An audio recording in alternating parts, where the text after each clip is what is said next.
Isaac Watts, the man who wrote When I Survey the Wondrous Cross and Joy to the World, said, learning to trust is one of life's most difficult tasks. So I ask, what do you trust? And do you have enough trust? And how would you gain more? In just a few moments, I will help you with this difficult task. It won't be easy, but it's very rewarding. You're watching Timeless Talks, timeless subjects, information for life. Everyone sometimes needs some help. And God has already given us guidance. He gave us a very simple command in Proverbs chapter 3. Trust in the Lord with all your heart and do not lean on your own understanding. The command is simple, it's straightforward. Trust God completely, not man, not yourself, not even your favorite preacher. But what benefit do you get for trusting God? Well, let me give you three benefits. First, when you obey the command and trust God completely instead of yourself, you come to realize that you don't have to fix everything in the world. God's been running this world for a very long time without the help of either you or I. And you don't have to worry about how to solve America's political mess or how to stop the coronavirus. Did you remember what Peter told us? Therefore, humble yourselves under the mighty hand of God, that he may exalt you at the proper time, casting all your anxiety on him, because he cares for you. God will keep things working by his own power.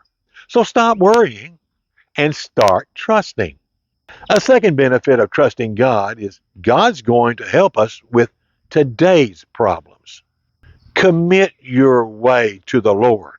Trust also in him, and he will do it. God will help us make things right. God can fix anything that's broken, and God will help us with courage and strength. God will help us if we commit ourselves to obeying his simple command. A third benefit of trusting God occurs when this physical life gets so ugly and maybe even brutal. It's then that we realize that this physical life is only temporary and that the eternal part of us, our soul, well, we've already committed that into his loving hands. For I know whom I have believed, and I am convinced that he is able to guard what I have entrusted to him until that day. So, how do you begin to trust God? Or how do you grow your trust? First, and most important, notice the faithfulness of God. Whatever God says, he accomplishes it. And he does it every time. He told Noah that he would have a flood on the earth. God covered it. God told his stiff necked Jews that they'd be carried away into captivity. When Nebuchadnezzar did conquer Judah and carried away exiles like David and Shadrach, Meshach, and Abednego, God said he would send a Savior, and Jesus came. You see, if God said it, you can trust it. Second, we see our dependence on God. We rely on him to do the things we cannot do for ourselves. Every good thing given and every perfect gift is from above, coming down from the Father of lights, with whom there is no variation or shifting shadow. And remember what David wrote? Cast your burden upon the Lord, and he will sustain you. Third, trusting God involves us being active. There are some things that we are capable of doing, and we should be doing them. But when we cannot do the others, we put ourselves into his caring, loving hands. Paul has already reminded you of his own trust in God. Fourth, trusting God demands courage.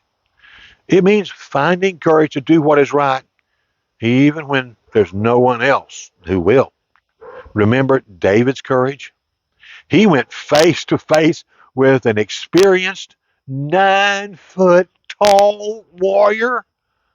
No one else in his country would do it. And he told Goliath that he would feed the birds of the air with the giant's body that day. He took courage, but he was depending on God to win the battle. Fifth, trusting God involves commitment. Bible trust or faith is never just a matter of the mind. Trust always acts. It demonstrates itself. For just as the body without the spirit is dead, so also faith without works is dead. Trusting God allows you to walk forward into difficult days with hope and confidence and the attitude of a conqueror. You can do it because God is always present, always watching, always helping. But understand this: trust or faith is not everything needed. It takes more than just trust to be saved. But we're not going to get into all those details in this video. If you would like the free information, though, all you got to do is use the contact page above under services and let me know of your need or request. I'll gather up the information and email it to you, or I'll send it to you by regular mail, all free of charge. And while you're here, sign up for the free email newsletter. Check out our free booklets and transcripts. Increase your trust. Use that free Bible reading schedule. And there's lots of videos on many different subjects, all here at timelesstalks.net. Thank you for your time. And until we can have a real sit down visit, well, goodbye for now.